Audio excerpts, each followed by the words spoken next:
Spirit-filled believers are given to godly responses like Noah. And as we go, I'm going to start in verse 10. Look at chapter 6, verse 10. As we go through these verses, I want you to ask yourself, are you living at the capacity that God is offering you? God is offering. His grace is able to do the same thing that we see in Noah's life. We're not living in the darkest time in human history. Now it's coming. There is going to be a darker time than the pre-flood world. And that's what the tribulation is going to be like. It's going to be the darkest time in history. But we're not there yet.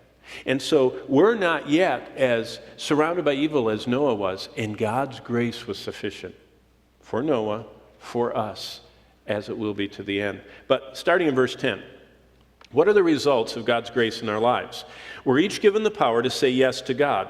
Noah was able to hear what God asked for and say yes and obey God. And that is what grace can do for us. In verse 10, we can choose to live a godly life in the most ungodly and wicked of settings. See what it says in verse 10?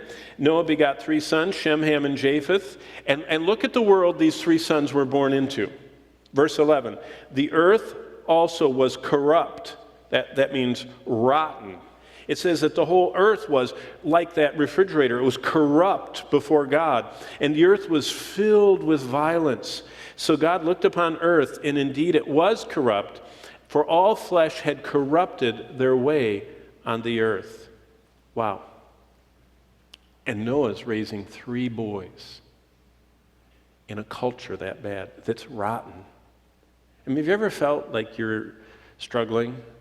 I mean, you love the Lord, but you've got to let your children loose into this world that is rotten.